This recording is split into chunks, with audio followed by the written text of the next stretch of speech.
Welcome back friends in another important video lecture from Unique Lab Sciences and today we will study about red drop and immersion enhancement effect। आज हम study करेंगे red drop के बारे में कि red drop क्या होता है और इमर्शन एनहांसमेंट इफेक्ट क्या होता है। तो चलिए शुरू करते हैं।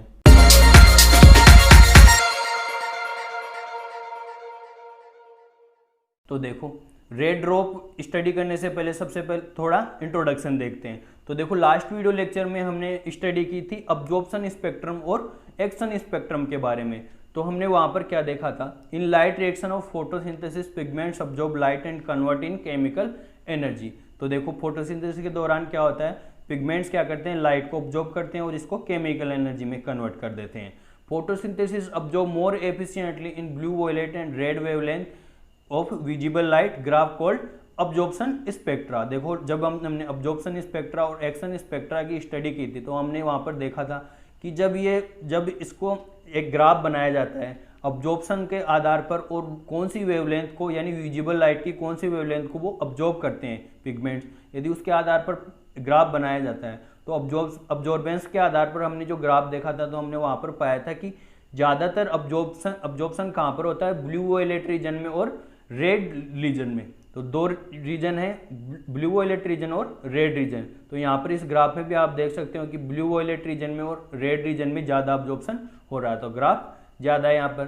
Photosynthetic rate also high and absorption. अब दूसरा ग्राफ बनाए यानी ये जो अब्जॉर्प्शन के आधार पर बनाता है तो उसको बोलते हैं अब्जॉर्प्शन स्पेक्ट्रा। एक ग्राफ यदि फोटोसिंथेटिक रेट के आधार पर बनाया जाए कि इसकी फोटोसिंथेटिक रेट कितनी है, कि उस दौरान कितना फोटोसिंथेसिस होता है, कि कौन सी वो वेवलेंथ पर ज़्यादा फोटोसिंथेसिस होता है, तो इसके आधार पर यदि हम ग्राफ बनाते हैं तो उस ग्राफ को बोलते हैं हम एक्शन स्पेक्ट्रा। तो देखो एक्शन स्पेक्ट्रा और अब्जॉर्प्शन स्पेक्ट्रा में कंपेयर करते हैं। ये जो ग्राफ है वो अब्जॉर्प्शन स्पेक्ट्रा और एक्शन स्पेक्ट्रा का दोनों का कंपेयर है। यहाँ पर जो नीचे आपको ब्लड लाइन दिख रही है वो है अब्जॉर्प्शन स्पेक्ट्रा की, जो यहाँ पर थिक लाइन दिख रही है हाईलाइटेड दिख रही है वो है एक्शन स्पेक्ट्रा की। तो ये दोनों में कंपेरिजन है। तो एक्शन स्पेक्ट्रा और अब्जॉर्प्शन स्पेक्ट्रा में हम क्या दिख रहा है कि जहाँ पर ज़्यादा एफिशिएंटली लाइट अब्जॉर्ब हो रही है यानी ब्लू वायलेट रीजन में और रेड वेवलेंथ वाले रीजन में ज़्यादा लाइट अब्जॉर्ब हो रही है, तो इस वाले अब्जॉर्प्शन जहाँ पर ज़्यादा अब्जॉर्प्शन होता है उसी रीजन पे फोटोसिंथेटिक रेट भी ज़्यादा होती है, तो वहीं पर फोटोसिंथेटिक रेट भी ज़्यादा होती है। तो ये था अब्जॉर्प्शन किसका, अब्जॉर्प्शन स्पेक्ट्रा और एक्शन स्पेक्ट्रा। अब हम देखेंगे कि रेड ड्रॉप क्या होता है, जो हमारा टॉपिक है रेड ड्रॉप। तो देखो रेड ड्रॉप क्या होता है। ये रेड ड्रॉप इफेक्ट के बारे में किसने बताया था, रॉबर्ट इमर्सन साइंटिस्ट थे, इन्होंने बताया था रेड ड्रॉप इफेक्ट के बारे में। तो इन्होंने देखो एक्सप्लेन किया था किसके बारे में, क्वांटम यील्ड ऑफ फोटोसिंथेसिस। अब फोटोसिंथेसिस के दौरान क्वांटम यील्ड क्या होती है इसके बारे में बताया था। तो देखो क्वांटम यील्ड क्या होती है, they calculated 1 molecule of oxygen release after absorption of 8 photons by a photosynthetic unit. अब देखो हमें पता है फोटोसिंथेसिस के दौरान क्या होता है, ऑक्सीजन का इवोल्यूशन होता है यानी ऑक्सीजन रिलीज होती है। अब एक ऑक्सीजन को रिलीज करने के लिए फोटोसिंथेसिस के दौरान कितने फोटोन का अवशोषण होता है। जो लाइट हमें पता है लाइट में क्या होते हैं, फोटोन होते हैं। तो लाइट में जो फोटोन होते हैं, अब तो एक ऑक्सीजन के इवोल्यूशन के लिए कितने फोटोन की अवशोषण की आवश्यकता होती है।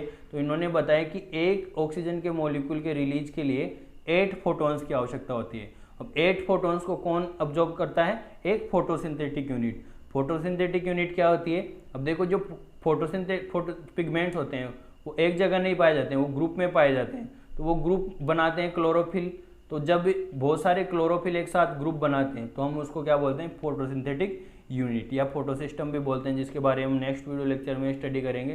तो यदि क्लोरोफिल की वहाँ पर काउंट करें तो लगभग 2400 क्लोरोफिल एक फोटोसिंथेटिक यूनिट में होते हैं और इनके द्वारा जब 8 फोटोन्स को ऑब्जॉर्ब किया जाता है तो एक ऑक्सीजन का मॉलिक्यूल रिलीज होता है। तो इसे हम क्या बोलते हैं, क्वांटम यील्ड कहते हैं। तो इसके बारे में किसने बताया था, रॉबर्ट इमर्सन ने।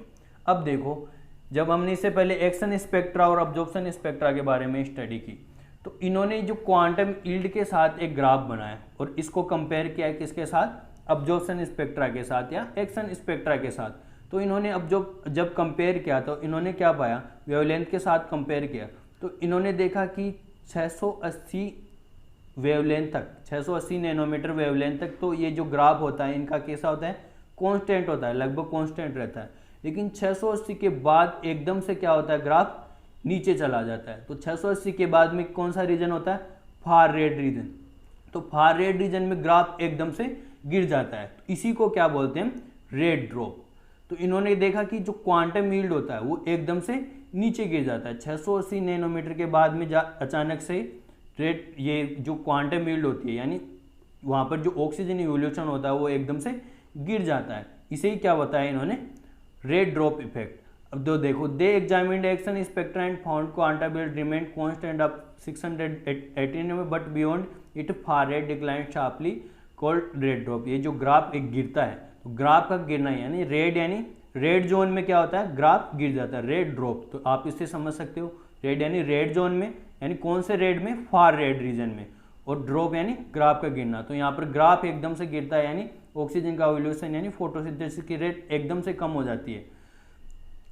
इसी को क्या बोलते हैं हम, red drop. This suggest wavelength is greater than 600 is less efficient then shorter. तो हमें इससे क्या पता चलता है, जो 680 नैनोमीटर से ज़्यादा वाली जो वेवलेंथ होती है लाइट की, वो वेवलेंथ क्या होती है, लेस एफिशिएंट होती है वेवलेंथ, जो फोटोसिंथेसिस के लिए कम उपयुक्त होती है। तो वहाँ पर फोटोसिंथेसिस ज़्यादा नहीं हो पाता। तो रेड ड्रॉप से हमें यह पता चलता है। नेक्स्ट हम देखते हैं एनहांसमेंट इफेक्ट क्या है इमर्सन का। तो इमर्सन ने एनहांसमेंट इफेक्ट के बारे में बताया। एनहांसमेंट इफेक्ट क्या था, in another experiment Emerson et al set up 2 beams of light, one in red region यानी 680 नैनोमीटर से कम, and the other in the far red region. तो इन्होंने देखो एक एक्सपेरिमेंट किया, लाइट की 2 बीम इन्होंने निकाली, एक तो 680 नैनोमीटर वाले से कम और एक 680 नैनोमीटर से ज़्यादा, यानी रेड रीजन से कम और फार रेड रीजन वाली तो लाइट यूज़ की।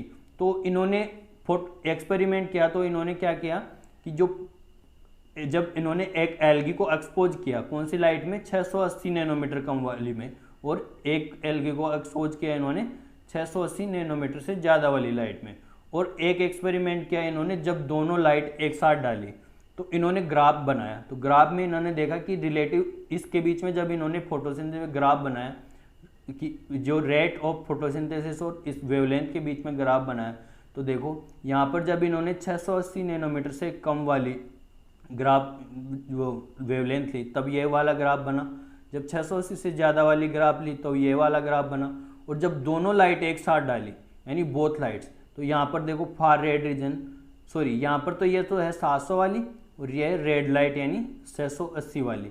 तो यहाँ पर तो ये 700 वाली यानी फार रेड लाइट ऑन और यहाँ पर रेड लाइट ऑन। तो यहाँ पर तो 600 यानी 700 नैनोमीटर, 680 से ज़्यादा वाली और यहाँ पर 680 से कम वाली, और जब दोनों लाइट एक साथ ऑन की इन्होंने तब ये ग्राफ बना। तो इन्होंने पाया कि जो फोटोसिंथेसिस की रेट होती है, तो जब दोनों लाइट एक साथ डालते हैं तो वहाँ पर जो क्वांटम यील्ड होती है फोटोसिंथेसिस की, वो इन दोनों के योग से भी ज़्यादा होती है। यदि इन दोनों को जोड़ दिया जाए तो भी ये ज़्यादा रहेगी। तो यहाँ पर इन्होंने देखा कि जब दोनों लाइट एक साथ डाल दिए तो जब दोनों को अलग अलग दिया जाता है और उनको जोड़ा जाता है तो उससे भी ज़्यादा होती है। तो इन्होंने इसी इफेक्ट को क्या बताया, इमर्सन का एनहांसमेंट इफेक्ट। इसी इफेक्ट को क्या बोलते हैं, Emerson enhancement effect. This experiment concluded that photosynthesis involves two photosynthesis that work in series but with slightly different wavelength.